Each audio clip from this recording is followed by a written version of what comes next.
Anthony Barela leaving Innova after I think he said 9 years of sponsorship, which this is for some people it's like whatever, but 9 years of sponsorship for him is like he was probably like 13, 14. Yeah, this is what he said. He said, these past 2 weekends, I took down the Arizona State Championships and the Big Arm Challenge.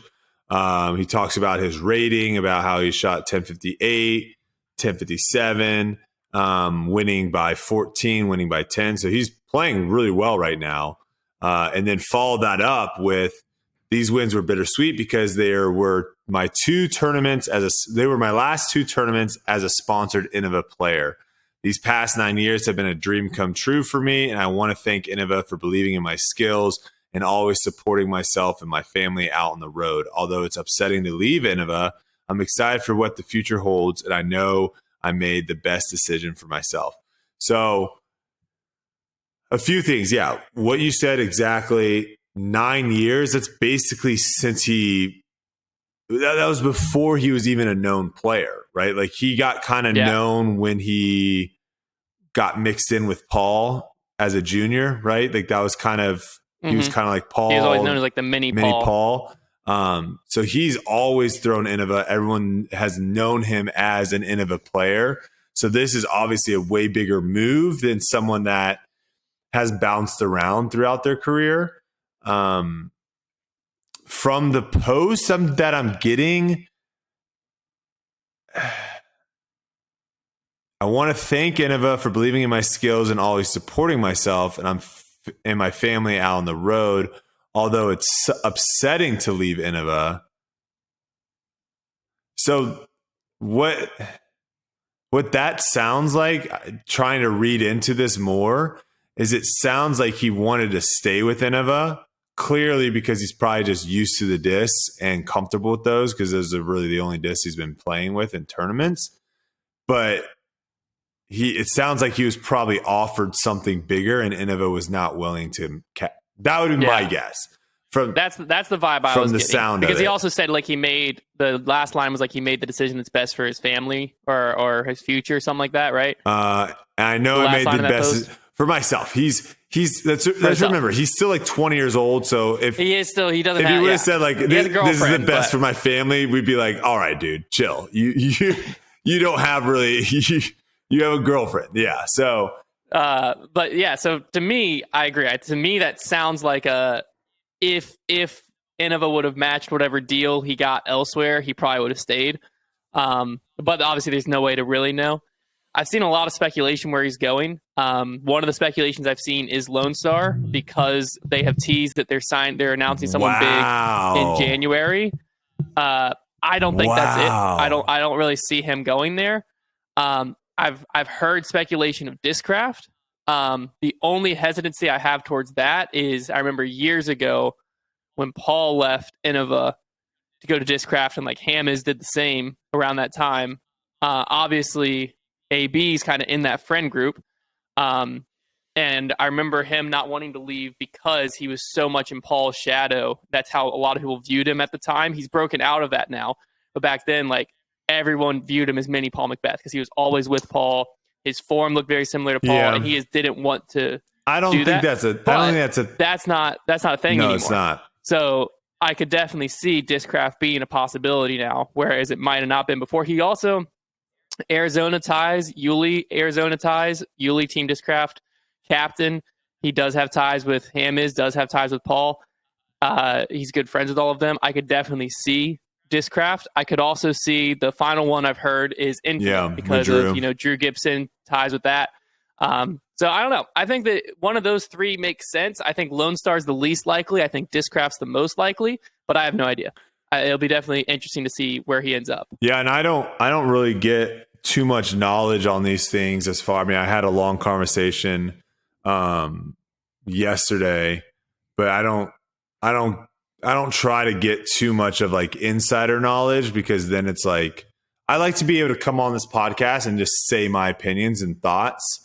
And it's hard for me and not have it like influenced by stuff you know. Yeah, it's hard for me to be like, if I knew AB was going to MVP, it'd be hard for me to be like, well, let's speculate. Like, could he go to Dynamic? Could he go to like that's tough. So I try not to get too much information or I at least try never to get information that I can't like actually talk on.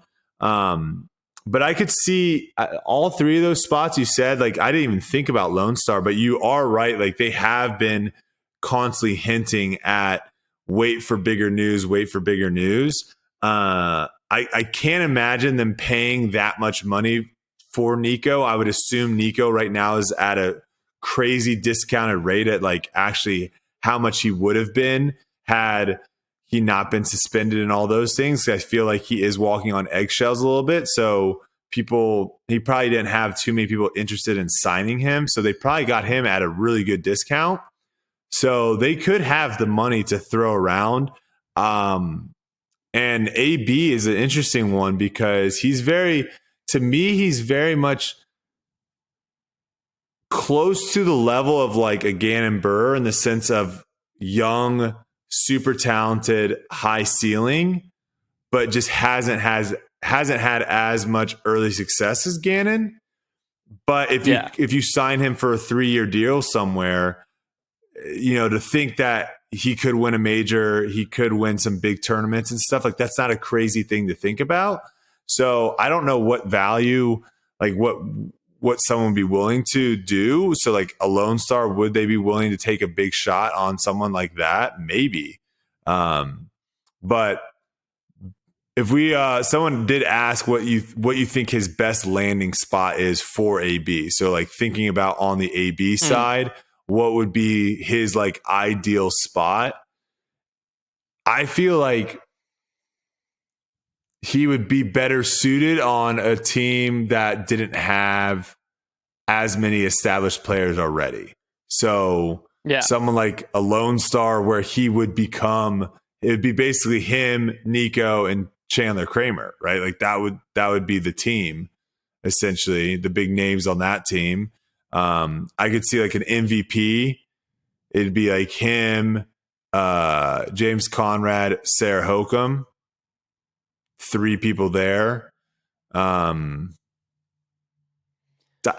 I think plastic wise, Infinite might be the best move for him because then he could still throw all his Innova stuff, and then it'd basically be him. It'd basically be him and Drew, as the 2 top dogs there. Yeah, I mean, I think for his game, plastic wise, if we're going to another manufacturer, if we're taking the mixed bag out of the equation, because I agree, going to a mixed bag and being able to keep your current bag would be the best scenario game wise. But sidestep to like another manufacturer, I think the Discraft transition would be the easiest for him to make because he has so many friends that have already made that transition. So he'd be able to easily be like, hey, Paul, I had, or Hammonds, I had, this run of Destroyer, this is how it's flying for me. What did you fill that with? And they could immediately tell him like Zeus, Force, whatever it ends up being. So I think that transition would be the easiest. But as far as like a roster goes, I agree. At Discraft, there's a lot higher chance of him being overshadowed because you'd have to jockey for position a lot more.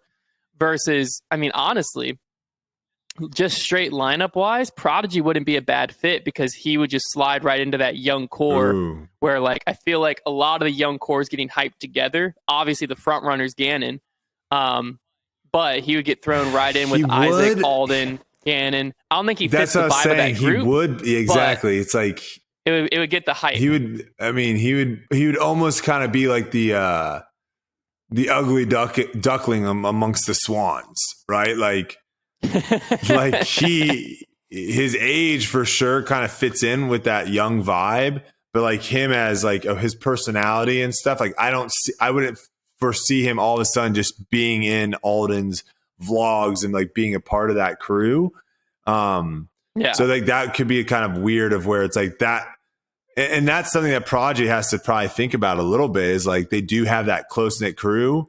And I mean, but they also have Kevin Jones. Like, let's not forget about Kevin Jones. Like, Kevin Jones is still on that team as well. So they also have some people outside. But I think that team right now, when everyone thinks of Prodigy right now, they think of that young crew, the Alden, the Gannon, and the Babcock. Like they think of those guys. So and Isaac Robinson. What the heck? Don't forget about the Robinson brothers. So never forget about them. So it'll be interesting. Dynamic's not a bad fit he would be in Ricky's shadow a little bit, but Dynamic doesn't have a deep enough team that he's really getting overshadowed by a lot of people. I feel like he would get the worst deal too with Dynamic. He probably would. I think Dynamic threw a lot of their Easter eggs in their baskets already. I don't know how many Easter eggs they got left sitting around. Yeah, but I mean, we don't know what his Innova deal was and what his Innova was refusing to match. True. You know, because there is a chance where, like, if you look at AB's resume, he's got a lot of potential, but he doesn't have a lot of realized potential. To where, like, if Innova's looking at the past and being like, "Well, what have you done?" He doesn't have a ton to like bring to the table of like, I've won this, but he has an enormous upside of like you were saying, it wouldn't be weird for him to have a Gannonburg year next year. Mm-hmm. And he's the US champ. He wins a few pro tours, you know, like it wouldn't be weird for him to like step into that type of role. So if Innova is not looking at the future and a different company is, then like I could see Innova just not being willing to match a contract that's realistically not that high for a AB caliber player. It'll definitely be interesting. MVP would probably have the money, probably have the team. I just don't know if I can see him throwing those discs. But I couldn't see James Conrad throwing those discs either. Now he's synonymous you're with just it. James Conrad MVP.